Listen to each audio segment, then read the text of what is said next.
Hey everyone, once again, and welcome to another live session of the Type Convo. Today, I'm really happy to be joined by an amazing logo and brand designer from England. He's also a hand lettering artist, and he's Will Paterson. He's a real superstar on YouTube. So, welcome. I am really, really happy to have you here today and to talk to you about all the amazing stuff you're doing. As I said, you are really, really doing good on YouTube, like almost 1 million followers there. You do logo and branding, design, hand lettering. You published a book. You have a lot of work behind you, and you started when you had just 16 years. So tell us about it. Yeah, that's a big kind of worms to open up. But it's good. But yeah, I started when about 16. I didn't do well at school, and I knew I wanted to kind of have a business of some sort. I played guitar and I went to a church, and I thought, I quite like the idea of learning graphic design. So I did terrible at school. I left, went to college to learn how to run a business. But it turned out it was like the administration side of business, so like writing a report. So I left that a year early, didn't get a qualification from that. And I just said, I'll stay at my parents' house for a year or two, which was very kind of them to learn how to basically design stuff. So I spent about 3 or 4 years learning from reading books, deconstructing how people worked on all things related to design, graphic design. And from there, I started getting into calligraphy because fonts were expensive.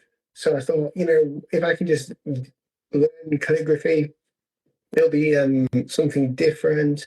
Um, and from there, that's kind of where I went into logo type design. And from there, I went into designing fonts, doing hand lettering with crazy compositions, and that's where I am now. Where we have a small agency in the north of England that work on large brands, small brands. We're type focused, so it's good. That's quite an interesting story, to start with 16, with only 16 years, and to actually reach all of this within less than 15 years. It's really amazing. So congrats on that.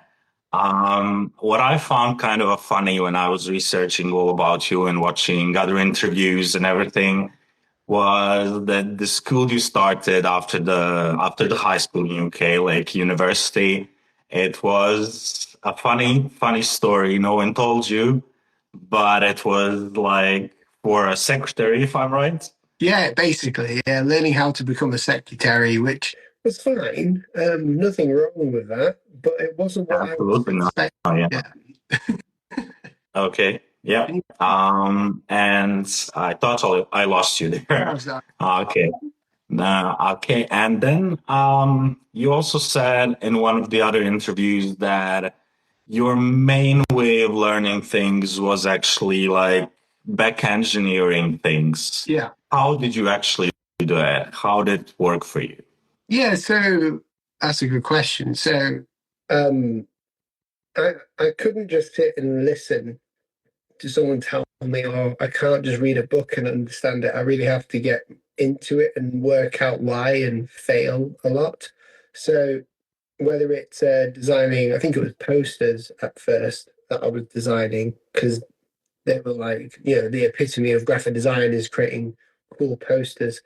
Learning how other people laid things out, why margins were margins, the grid system, back engineering other people's work. So, for instance, the Twitter logo was a little bird, and I tried to work out how do they create this thing. It looks so geometric. You can draw like a circle around it. Then I realized, oh, it's using circles, and then they would cut the circles into a certain way to make the actual logo work. And then from there, I sort of with just any sort of design that I looked at, I would try and replicate to learn how a master sort of did that design. And that's basically me taking part the radio to learn how the radio works on the inside to get the knowledge. Yeah. And with that comes a lot of like failing. You will fail like more times than you succeed. But it comes with a true understanding from a very, in my opinion, like an innocent way. I didn't go to university to learn any of my sort of design practices. I learned it from seeing how other people worked, understanding how they did it, and then understanding the why. And the why part is the hardest bit to understand. Uh, that's a really great thing because I actually started like a self-taught designer and the story is quite similar there. I'm a bit older, so I was like at the beginning, I was creating these Flash websites where they're still were a thing back in the years. Yeah. And it was also back engineering, you like download the template and then you open it in a software in a Flash and then you actually see how people added animations and stuff and how did they make it work. And I also did the same when I started creating fonts. So I really like your story, like put out there like 5 similar fonts from Cormorant, Garamond, and Adobe fonts, and just analyzing the structure, the proportions, and everything. And that really helped me a lot. Yeah. So I get the story. Yeah, it's for me, it's somehow a really good way to learn things because at this you're not just sitting and watching, some professor telling you how to do stuff, but you are actually doing it, and that's what makes the difference. I think so. Yeah, I mean, there's nothing wrong with learning another way. Absolutely. But if you want to get a real intimate knowledge of what you're wanting to do, then you've got to be willing to fail. And I think a lot of people, especially younger people now, in design, tend to think that once they're at university and when they leave university, that they will know everything there is to do with design. Whereas what we say to most applicants to our agency is that you've learned how the principles work, but you don't understand why they work or how to implement them correctly because it takes experience. It's similar to driving, isn't it? You can pass your driving test and you've passed. Yeah. If you I'm driving by yourself, you don't build up the skills to be an effective driver. So I say it's the same thing about work in design or in any sort of skill that you have. Similarly to playing guitar, like you can be grade 1 to 8 in guitar, and if you don't do anything outside of that, then you've only just got yourself a credential. But learning on the job, well, not on the job, but learning through disassembling and back engineering things really does give you a knowledge that no one else may have. And then you can teach that in a different way, which is something else that we do. So I think one of the reasons why the YouTube channel took off was because I was explaining design concepts in a way that no one's ever heard of. And it was designed to explain these concepts to people who are like me, who have never done this before. And it was basically a journey of me learning how design works. And it got to a point of doing different styles of content and things like that. Yeah. I mean, your YouTube is really interesting, and when you go to see even some older videos, it's so engaging in a way, and I like that approach. And I find that somehow through those engaging and funny videos, you actually like grab the audience and keep them there until the end. So it's not like just one of those other videos where someone is talking for like an hour or whatever. And then you actually have the audience like listening to you from the start to beginning. So That's a real skill there, man. Oh, thank you. Yeah, it's YouTube's a bit of a weird place to be. It used to be a lot different to what it is now. Yeah. And, you get some. The good thing about it is that you can. It's just free information, isn't it? Like you can go on there, learn something, and then you can also teach something. And the opportunities that come from simply teaching what you know, and making sure that your videos are for a specific audience and not for everyone, then you can do some pretty wild things if you go online and do what you do. Yeah, that's so true. Yeah, I mean, YouTube and other social media have become quite different from what they've started, especially when it comes to design and teaching and workshops and everything. You can do it all like online, and it's such a great tool if people really know how to use it. Yeah. There's so many info out there, and yeah, that's a really great thing. Um, let's go back a bit to like how you actually learn things. Have you noticed that your approach to design right now, because you learned it by yourself, is maybe different to some other designers? Or are there any like parallels you would make, or is it totally different? What would you say? I mean, it depends on the project. So we don't. So the guys who work with me will know this. We start every project differently. There's no sort of formula to each project. So if we've got a client branding project, depending on what it's for and who it's for, it will start differently. Sometimes we will do a 2 hour brand workshop because that's required. Sometimes we'll start with mood boarding straight away. It's all about the understanding the decision makers of the brand. So the parallels, we don't really have many other than at some point in the process we do things similarly to a lot of other people. But I think the main difference that we have is probably the way that we ideate. We we essentially I work on some ideas and I get everyone else to work on other ones. And then we come together and we present ideas that we believe from each other work well. I don't know about anyone else, but I think graphic designers, especially brand identity designers and logo designers, tend to work best on their own. And then when they come together with a concept or a direction, that we can meld them together, or we can be inspired by the other person on the other end of the project. So I think that's something that we do differently, as well as all the normal stuff. We do quite a lot of normal like mood boarding, mind mapping. All those things for brand projects are pretty standard for us, just because we know they work.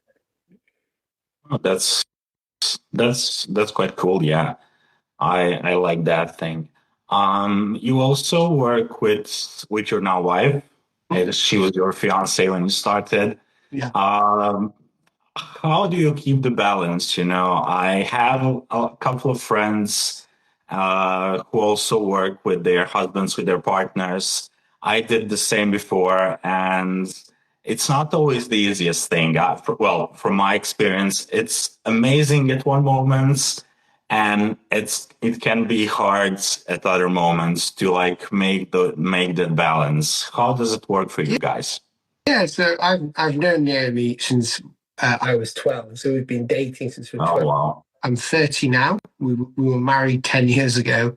So Naomi's been through the whole journey with me. When Naomi started to work with me, which was probably like 8 years ago or 7 years ago, we always knew it was always a goal to have Naomi work with us, because I believe we do better together, and that's evident since she's working with us. The good thing about having your spouse work with you, especially your wife or your husband, is that you both care just as much about the success of what you do and the quality. Another good thing is the ideas that come. from that. So obviously, two heads together is better than one with hired help.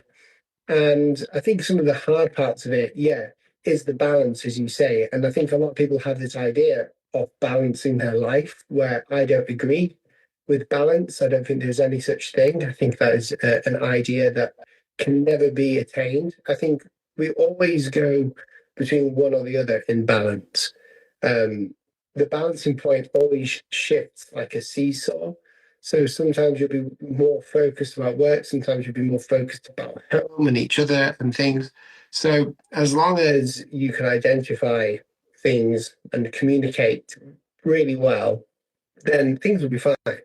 Another argument, or a lot of other people have said, how do you do it? Do you not just argue all the time? And yeah, we do. We argue a lot because that's because we care about what we're doing. And Absolutely, yeah. I think arguments can be good because you both learn something, you both have two brains, and you want the same thing, but you're coming at it from two different angles. So you have to understand that when you have work arguments, you have to have like a shut off from that as well. So it's I always say working with your spouse is great and it's the best thing you could do because you both care so much. It's you two against the entire world. But when you're by yourself, um, I can't imagine just working by myself. That would suck. Like I wouldn't get half, not even half of the stuff done that I do. Naomi organizes it all. Naomi directs it all. I'm basically the guy who does the work. Naomi organizes it. And she's a brilliant producer as well. So That's amazing. No, I love how you actually mentioned, well, two things. First of all, how you actually both care so much. And that really applies to, I believe, to anyone who does business with their spouse, whether it's, and that's really, I mean, for me, it was the same. Like when you employ someone, it's not the same feeling as when you are working with your partner. And that's really a great point there. And also, I love how you mentioned communication because it's such an important thing. Like, I mean, we all know, like in a marriage, it's important to communicate well, but especially when you work together, it's even more important because, you know, you if you have different ideas, one way is to fight about it. And it's not the most fun way to work, you know, and nobody likes it. But if you know how to communicate well, that's another level then. no, of course, yeah, communication. I think the biggest issue that most designers have is communication. They don't have enough of it, which is kind of strange because graphic design, lettering is all. Yeah, it's kind of a communication, absolutely. Yeah. And I'm not the best at communication at all. I have to I've had to study up on best ways to communicate certain ideas. I've read books about how TED talks work. I've read books and watched videos on how to explain an idea from concept to final idea. So I think one thing that we can all learn as like designers or business owners, whoever you are, whether you work in as a font foundry or whatever, Yeah. it's you communicate with the people purchasing or with the people around you because if you notice all the best business owners, all the best, I believe, designers in the world. Looking at like Paul Rand, the famous guy. Yeah. Their work isn't the thing that you know of. It's the way they communicate their work, which is what sets Absolutely. This idea. So everyone can learn to communicate better. Then it's an instant win.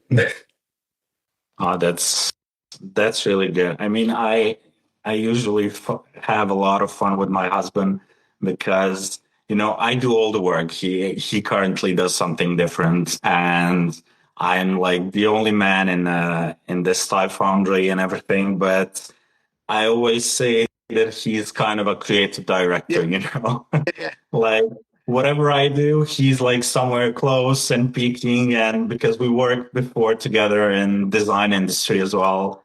And he's always there like, oh, try this effect, go with this color. And so, yeah, I always joke about that. But it's fun. In the end, if you know how to organize things, it can be quite fun. So that's amazing. I agree. Yeah. Okay. So, it's to me, it's really amazing what you accomplished, starting so young with design. And I started like, well, when I was maybe 2021, and I'm older than you, so it was kind of big before all the YouTube and Instagram and everything. So you really did a great job, and you also published a book, Calligraphy in 15 minutes. Yeah. And tell me more about it. I'm sure everyone would love to hear. Yeah, sure. So essentially, a book company just said, "Can you do a book?" And I said, "Yeah." What do you want? Nice. And it was based because of my hand lettering. It's a very small book. I don't know if they're still printing many of them at all. I think you can still find it. Yeah, Yeah, you can find it on YouTube. Well, on Amazon. Sorry. yeah, You can find it on Amazon. That's true. yeah. So yeah, they wanted a book where I could quickly teach people every day how to do certain forms of lettering and calligraphy. So some of it's lettering, some of it's calligraphy. The book cover was not me. I did not design that book cover. It's too pink for Oh, my liking. It doesn't look like what I would do, but okay. the book has got a lot of knowledge in it. And I'm not selling this because I don't actually make any money from this book anymore. But if you want to learn calligraphy, it's a really good starting place. It's a very modern way of understanding how to even hold the pen, to sit, and to position yourself when you're at a desk doing calligraphy. What kind of paper, what angles, and some of the history behind it too, of why people like calligraphy and things like that. So it was one of those projects that we did. And in fact, I was in Iceland when we were doing it. I was with Oh, wow. Stefan Koons, Ian Barnard, and a guy called Simon Cade, who was filming a Skillshare. Amazing company there. Yeah, it was. It was amazing. Wow. We went because the Skillshare wanted us to do an advert in Iceland, but filmed Wow. by Simon Cade from DSLR Guide on YouTube, who's a good friend of mine. And we basically went there and went to the black sand and we did a massive lettering scape in the sand. Wow. And it was fun. I think you can find it still on YouTube. It was a really fun project. But during that time, I was getting between shots being taken of the advert. I was in the van having to write the book and do Oh, work. So it was a very busy time. well, yeah, but so interesting. Like you do it all the way up in the north, and oh, that's so Yeah, cool. it was weird, but fun. Yeah, yeah, definitely. And with all those incredible designers and typographers, that's such quite a story there. Yeah, it was a good time. I do like Stefan and Ian. They're good friends as well. Yeah, back in the early days where hand lettering was everything. Yeah, and lettering back in the year, that's true. But you also do fonts now. I couldn't on your website. I couldn't see like that you're still selling them, but I know you are preparing some. You've been publishing that in on your Instagram and in the stories and everything. So tell us more about that. How did you go into that direction as well? Yeah, so I wanted to. So there was a client. I worked with Scrollerbox, which is this subscription service, and I designed their logo, type, and branding about 7 years ago. And they wanted that they had this issue where they wanted everything. They wanted a system so they could have like Scroller Box, Scroller Zine, Scroller Paper, whatever.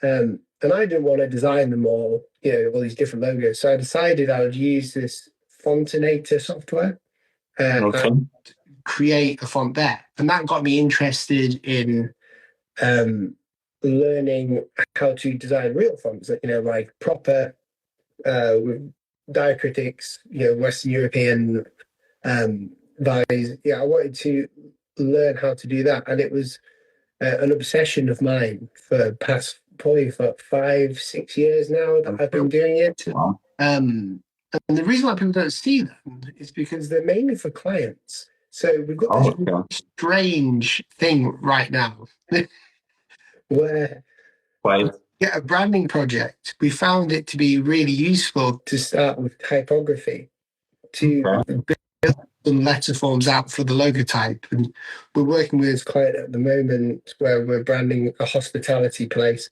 for a hospitality business. And I had this idea for the logo type to be very, kind of simple, but I wanted a few characters to be different. So I started sketching some of these letters on my iPad and decided to just make a whole font out of it as part of the branding project. So they would have their own custom typeface to use in this lovely serif type. And that takes a long time to do. That's so true. Yeah, I understand that part. Yeah, so that's mainly what we do, but we do have fonts, just like I'm sure you do and everyone else has loads of fonts not finished because they take so much time. Yeah. So we've got about 7 that aren't finished, and that's just because other projects come in. So we do create fonts, but we're not like a foundry where we sell them really. We do them mainly for clients, for companies that need them, or a lot of people will actually work with us on brand identity projects because it goes to typography as well. And I think the best way of branding a company isn't just through choosing a font, but it's to actually create them their own design language in their font that only they can use. Because then anytime that's so unique and so different. Yeah, that's right. So learning how to design fonts, I think, is one of the biggest skills nowadays for design because you learn so much about design, how you even learn so much about just optical illusions that you see in design as well. It's crazy, isn't it? There's so many things you have to keep in mind. Like you start with simple things, with simple letters, but then later in the story, then it just gets more and more complicated. It's so true. It is. It's like a detective work, isn't it? Yeah. Covering. Yeah. So you do a couple of control characters, and then it's just uncovering what the rest of it will look like in those parameters, which is what I find really interesting as well. I love systems. I love creating brand systems, type systems, anything that slots neatly together. I love to do. Yeah, no, it's really cool. I mean, I've been doing logo and brand design before, and now I'm completely into typography, and it's like I've been doing it for 5-6 years now, only fonts, and there's still so much to learn. Like with different fonts, if you go to classical ones, you have like the different systems, as you say, like different dimensions for each letter, and it's so interesting. There's always something new. So that's what keeps me like hooked up with it. Which is so interesting as well because it's not. You can obsess over the little details of it to make it perfect, can't you? And you can see a lot of personality from the type designer shining through these fonts, especially when you don't choose fonts that are from mega foundries or big foundries. You go to people who have crafted them themselves. You can really see the personality that they're bringing through the font. And I think compared to any other part of design or sector of graphic design, font design, you get the most freedom to be crazy and artistic. Yeah. That's true. Yeah. Yeah. Especially if it's not a client job and you can actually do whatever you want, like play with watercolors with whatever you want. Do it on paper, do it digitally, and yeah, do the shapes. I mean, I always say to people, learn the basics, learn the rules, but don't strictly follow the rules once you start working. So yeah, and if you do typography and font design, you can really like go into breaking stuff. Yeah. And like do it differently. Don't make the same font as everyone else. So yeah, it can be really interesting. Yeah, Yeah. I love it. It's well, it's the type of thing that I do when I'm on holiday. Oh wow. Wow, do you plan on selling, like creating fonts, just sell them and not for clients? Yes, I am. We've got a few coming soon. Hopefully, I say soon because I don't want to give a date because I don't want to Yeah, disappoint. it's Yeah, it happened to me so many times. Like, okay, I'm launching this one next week. I announce it on Instagram, and then you figure out, like, oh my God, I have like 3 more weeks working on this. yes. So yeah, Especially because I'm always thinking I'm not going to make it variable, and then you do, and then that's the problem because then you've got to you figure out there's loads of issues with it, or one of the variable axes isn't working correctly, and you've got to check the compatibility. But yeah, I get you can spend years on one font. It's mad. So you can. That's true. Yeah, it's. I mean, you can. I tried to do it like I'm not a perfectionist, and I know there's a lot of other, even my friends who do type, who spend so much time on so many specific details. Um, I like to put it out there, and then when I see like things that are not the best, or if I could have done something better, I improve it then. So that's kind of my work. Yeah. it's a really good way of doing it, and I haven't thought of that because I keep forgetting you can just update them like Uh, when you. Yeah, it's so easy. And it's just like, I mean, even when it comes to, I don't know, language support, in the beginning, you can do it just for English and a couple of other languages because there's so many diacritics. And even after, for example, after 5 years, there's some things that I still don't know how to do it. And then I Google it. And then you have like a whole Typepedia website where you can see like sans and serifs in different kinds of situations. So yeah, you update it along the way, and I did 4 fonts that I released like a couple of years back. So yeah, just put it out there, at least one. Yeah, And then do it. And yeah, once I've hopefully once I've yeah, my project yeah. to get It's what I've been saying. Like I have a couple of people on Instagram who do fonts as well, and I'm just telling them every day, like just put it out there. You can add weights like later to make it bold, to italics as well. Because after all, you might spend like 2 years making a font that for some reason will not be successful. Yeah. Right. Yeah. So if you make, I don't know, one weight in italics, you put it out there. That happened to me like last year where with one font, and it's even just 1 year, it became one of my best selling fonts. And at the moment, well, probably my next release, I'm hoping next week. It's not a date, but I'm hoping next week I'm releasing an update with a whole family and different weights, probably some kind of vintage effects as well. So yeah, you can do that. It's just release it and see how the people react and how it works. Yeah, then spend the time on it if people really like it. Spend the time. Absolutely. Yeah. Yeah. Yeah. Yeah. Yeah. Um, Coming back to you, how did your personal life and your personal views shape you as a graphic designer and the other way around? Yeah. I'm from a very small town in England called Richmond, North Yorkshire, and because it's not a city, I think we work Okay. different. I think the way we're calmer when it comes to the client projects.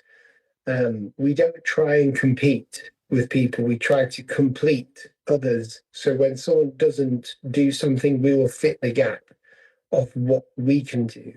And I think being here and living in a place where it is just beautiful all the time, unless it's raining, it I think it just has an influence on it. You know, for me as a person, I love to play guitar, um, and I'm always doing something. I'm always either playing guitar or uh, learning stuff about science, quantum mechanics, things like that. I'm always looking to learn new things, and I think with that, it inspires the work that we do as well, without sounding strange. You know, the way that you can make music sound, or the way that the different techniques of playing guitar. You know, it inspires me to try different techniques within design, and not just see design as this rigid thing at all, but seeing it as more of an experiment, a bit more of a play. Oh, that's quite interesting. I will just stop you there because a lot of people I talk to through this Instagram live have been actually like musicians as well, Yeah, or they are playing in their own free time. I did as well, and it's kind of interesting, to see those connections right there and see like the things that connect us. So it's really great. Yeah, quite interesting. anyone who works in design should have another form of creativity to play around with, whether that's playing an instrument or writing or I don't know, doing something completely different and creative. You know, I paint as well. I love to paint. I'm not a good painter, but I love to do it. And Don't say you're not good. I've seen some of your stuff, I think on Instagram or YouTube. Those are really cool, man. I mean, it's kind of yeah, abstract, I would say, but it's really, really cool. I love that. So, yeah, it's not bad at all. well, there's something about it. I mean, the reason why I got into doing abstract painting was because it didn't have to make sense. I think in design, especially branding, everything has to have a reason and has to make sense. So when you get a canvas with nothing on it, and you can do whatever you want. I like that freedom to just add color to a canvas and mess around with it, and everything's an accident. So it's Yeah. great. Oh, that's so cool. I've seen those things and I wanted to ask like what are creative things you do, but yeah, you mentioned that. So it's really cool. Thank you. That's very kind of you. No, I love that. I mean, my husband does it like that kind of abstract art, and then you have family like older mom and dad, and then they don't even understand what I do. And when he shows them his work, like, is that what are you painting there? And it's so hard to explain. Like, it's not like an idea I have to paint a certain figure or whatever. It's just expressing myself. So Totally, yeah. That's all it is. It's just doing something with your hands and color. It's yeah, just to put well emotions, feelings. yeah. Yeah, that's Even that's so cool. book, like there's nothing better than just like slamming a bunch of paint on something and seeing what happens without any fear of judgment. It's just fun. Yeah, yeah, I absolutely agree. I love that. Um, Recently you have been a speaker at Design Prom Yeah, with some other really cool speakers and designers. How was the feeling? How was that? good. Yeah, I mean, I was surprised I was asked. To be fair, it was very kind of them to ask me to be a speaker on there. Um, yeah, it was good. I think people enjoyed it. It was all about imposter syndrome.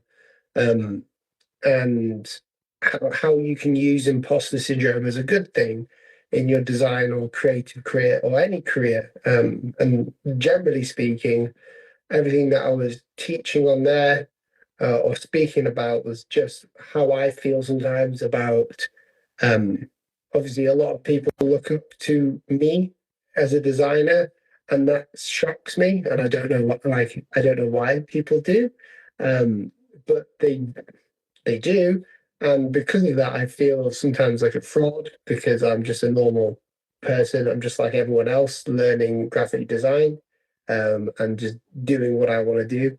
So I thought, it'd be a good chance to explain to people if you do have imposter syndrome, it's actually a good sign. And it can be a good thing, depending on how severe it is. If you have imposter syndrome, it means you, generally speaking, you hold yourself to a high standard, that you probably feel that way because you have achieved something that you didn't think you could achieve, and you're trying to understand how it's possible that this is going well. So I think learning how to use it, like imposter syndrome, can make you more compassionate to other designers. It keeps you learning and keeps you on the ball.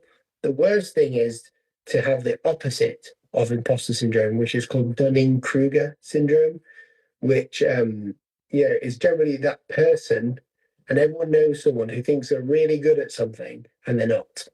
Um, you don't want to be that guy. You want to be someone who is trying to be good, and the fear of not matching that um, is what drives you forward into excellence. So the fear of not being excellent at design or font making or anything that you do in business or in creativity, that fear can be used as fuel to help you learn. As long as you can separate in your mind that obviously you feel like an imposter, but you're not. It doesn't matter what other people think of you. It's all about what you want to do and how you do that. I absolutely love that.